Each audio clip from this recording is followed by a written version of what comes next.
अस्सलाम वालेकुम। मैं हूँ आयशा रफ़ीक और आप देख रहे हैं हमारा यूट्यूब चैनल आयशा रफ़ीक ऑफिशियल।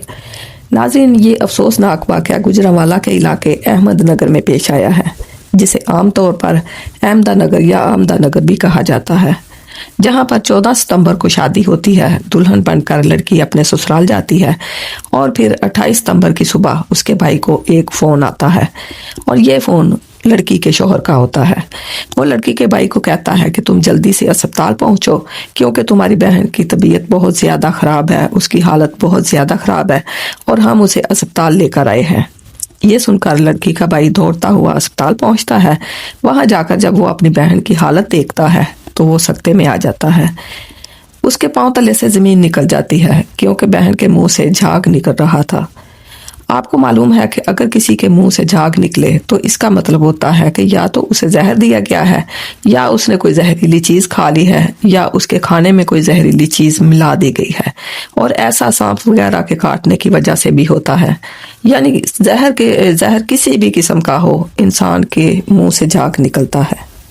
ये मंजर देखकर भाई घबरा जाता है और लड़की के शोहर से पूछता है कि क्या हुआ, तुम लोगों ने मेरी बहन के साथ क्या किया। इस पर लड़की का शोहर कहता है कि हमने कुछ भी नहीं किया, हमने तो इसे इसी हालत में देखा था और इसे अस्पताल ले आए। शायद इसने खुद ही कोई जहरीली चीज़ खा ली हो।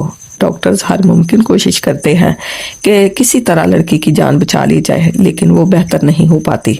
लड़की के हाथों पर अब भी मेहंदी लगी होती है। शादी को सिर्फ चंद ही दिन गुजरे थे। वो तो बहुत खुश थी, फिर आखिर ऐसा क्या हुआ? क्या लड़की ने खुद ही कुछ खा लिया, या खाने में कोई जहरीली चीज़ मिलाई गई, या इसके ससुराल वालों ने इसके साथ कुछ किया, और वो भी शादी के सिर्फ 14 दिन बाद। इसके पीछे की तफसील जानते हैं क्या? ये वाक़या गुजरांवाला के इलाके अहमद नगर का है और लड़की के वालिद एक नहायत शरीफ और मजहबी इंसान है। ये लड़की इनकी तीसरी औलाद थी, यानी कि तीसरे नंबर पर आती थी, और इनके कुल 7 बच्चे हैं। लड़की की उम्र 24 साल थी और वो नहायत ही नेक, नरम दिल और कुरान की हाफिज़ा थी। घर में बच्चे कुरान पढ़ने के लिए आते थे और कहा जाता है कि तकरीबन 100 बच्चों को इसने तजवीद के साथ कुरान पाक पढ़ाया था।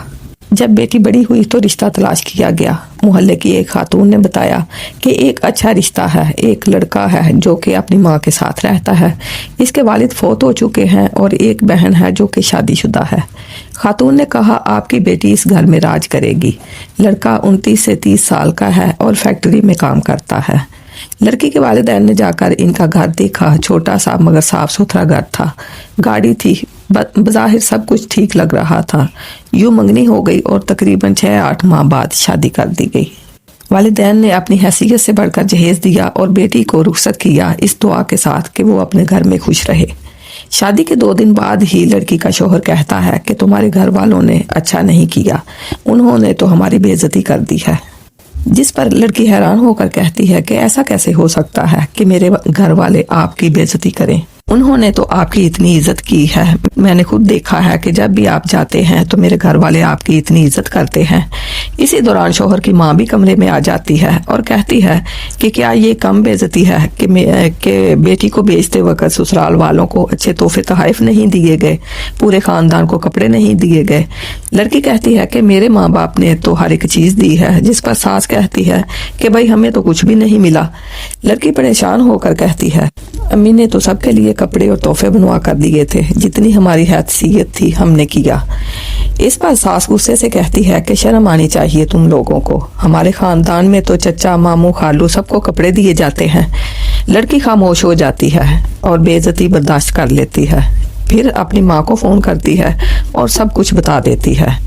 माँ कहती है कि बेटी परेशान ना हो, हम आगे चलकर सब चीज़ें बेचने वाले हैं और साथ में तुम्हारे ख़ानदान के कपड़े भी बेच देंगे और आहिस्ता आहिस्ता सब हो जाएगा। शोहर को जब ये बात पता चलती है तो वो तैश में आ जाता है और कहता है कि तुम हमें कपड़ों का भूखा समझती हो, जबकि ये हमारी इज्जत का सवाल है। लड़की खामोश हो जाती है। क्या करती, नई नवेली दुल्हन थी।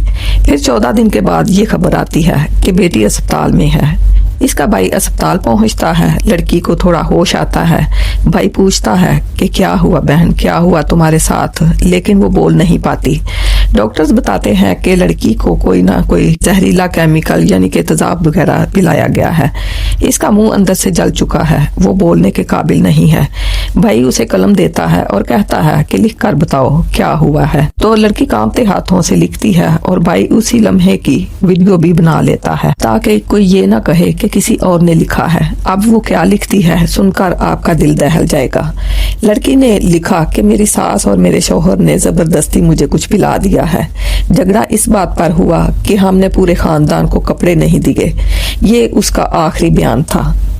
भाई ने ये वीडियो पुलिस को दी। पुलिस अहमदनगर के अस्पताल पहुंची और शौहर को गिरफ्तार कर लिया गया और दफा कत्ल के तहत मुकदमा दर्ज हुआ, लेकिन इसकी सास घर से गायब हो गई और अगले ही दिन बेल बिफोर अरेस्ट ले ली, यानी कि गिरफ्तारी से पहले ही जमानत करवा ली गई। देखिए कितनी चालाक होती हैं ऐसी औरतें, जिन्हें सब मालूम होता है कि सारा कारनामा करने के बाद खुद को कैसे बचाना है। 14 दिन पहले जिस घर में शादी थी, खुशियां थी, अब वहां से जनाजा उठता है। माँ चीख रही है, बहनें रो रही हैं, भाई तड़प रहा है। उसके हाथ की मेहंदी अभी भी गहरी है। माँ बेटी का हाथ चूम चूम कर कहती है कि देखो मेरी बेटी की तो अभी मेहंदी भी हल्की नहीं हुई और इन जालमों ने इसके साथ ये क्या कर दिया है। भाई कहता है मेरी बहन इतनी नाजुक थी कि अगर हम खेलते वक्त उसका बाजू पकड़ लेते थे तो निशान पड़ जाते थे और हमें डांटा जाता था कि बहन को जोर से ना पकड़ो, लेकिन इसके जिस्म पर जबरदस्ती के निशान थे, गर्दन पर, चेहरे पर, जहां से मुंह खोला गया होगा जहर पिलाने के लिए। डॉक्टर्स का कहना है कि इसे तेजाब पिलाया गया, इसका मैदा जल गया, सांस की नाली तक जहर पहुंच गया। जहेज कितनी बड़ी लानत है। और वो लोग जो बेटियां ले लेते हैं लेकिन उनको शर्म तक नहीं आती। कुछ लोग तो ऐसा करते हैं कि घर अच्छे से अच्छा बना लेते हैं, लेकिन सामान की बारी जब आती है तो वो कहते हैं कि बहू लेकर आएगी। जब रिश्ता करना होता है तो कहते हैं कि हमें बस बेटी चाहिए, हमें कुछ भी नहीं चाहिए। लेकिन जब शादी हो जाती है तो फिर कहते हैं कि तुम्हारे घर वालों ने ये नहीं दिया, वो नहीं दिया। और कितने बेगैरत और बेशर्म होते हैं ये लोग, जिन्हें एक बाप अपनी कमाई दे देता है, अपना सुकून अपनी बेटी सौंप देता है। वो बेटी तुम्हारे घर को संभालती है, घर काम करती है और तुम उसके बदले जहेज भी मांगते हो। जहेज लेने वाला हर शख्स शर्म करे। असल इंसान वो है जो कहे कि हमें कुछ नहीं चाहिए, हमें बस बेटी चाहिए जो हमारे घर आए, हमारी इज्जत करे, हम उसकी इज्जत करें। हमें बस इज्जत चाहिए और बाद में उस पर कायम भी रहे। वो तुम्हारी नस्ल बढ़ाती है, तुम्हारे घर की इज्जत बनती है और अपने माँ बाप का घर छोड़कर तुम्हारे घर आती है। हम इतने आदी हो चुके हैं इन जुमलों के कि बेटी अपना घर छोड़कर गई है कि इसके दर्द को महसूस ही नहीं करते। सोचें अगर किसी लड़के को अपना घर छोड़कर किसी लड़की के घर जाना पड़े तो वो कैसा महसूस करे। लेकिन इतना कुछ करने के बावजूद लड़कियां फिर भी जुल्म सहती हैं। आपकी इस बारे में क्या राय है? कमेंट्स के जरिए जरूर बताइएगा। इसके साथ ही अपनी मेजबान आयशा रफीक को इजाजत दें। अल्लाह हाफिज।